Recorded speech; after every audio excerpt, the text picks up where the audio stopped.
Hello everyone, welcome to Elliott Wave SPX.com YouTube channel. My name is Henry and today is Wednesday, April 14. The time is around 2 a.m. GMT. Today we are looking at the chart of the S&P. This is SPX, S&P 500 cash, 60 minutes chart right here. We are looking for the index here to finish with 3 very soon. Okay, and then starting to tune the pullback.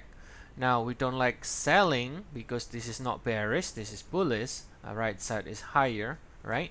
And we're looking to see some sort of 3 pullback before the index continues to rally again afterwards. So I think um, shorter cycle is kind of risky. It could be ending any moment, but again, don't like selling. It is at the all-time high. No reason for anybody to play heroes and trying to pick the top. And then pullback should be expected to continue to find support. Let's check out the 4-hour chart to get a context where we are. So this one into here in the 4-hour is this one. Okay, so then we are talking about the rally that started from March the 5th over here. So from March the 5th we do a 1, 2 and 3 and then we'll have a 4 and a 5 to come. If you measure the extension, you can see there seems to be separation from here, right?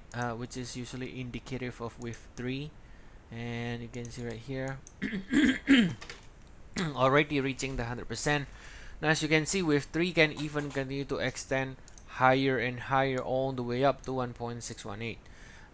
So right now we are looking for this one, but if you take a look at the RSI, let's say if the RSI starts to erase divergence like this, then you need to open up extension higher and call this still within wave 3 in blue, right? And if that's the case, then we can continue to go up maybe until it reaches here 4,270 before we end with 3 in black, and then from there we can get a pullback followed by further upside again. So for now we're looking for further upside into the 1.618 before a pullback and then higher again, right?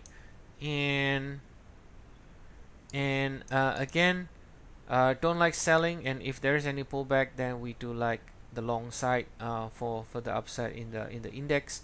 If this is starting with 4, it should be around 23.6 retracement and 38.2% retracement of this wave 3 right here. So for now we have to wait until wave 3 ends, and when wave 3 ends and we start pulling back in the wave 4, then we can start measuring the retracement to get an idea where wave 4 can potentially end.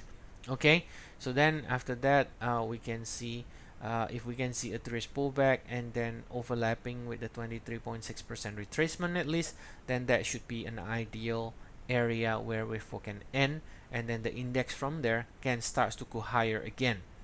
All right, so that's the update here for today. And as always, if you do want to check our service, we have 14 days free trial. The link is provided in the description of the video.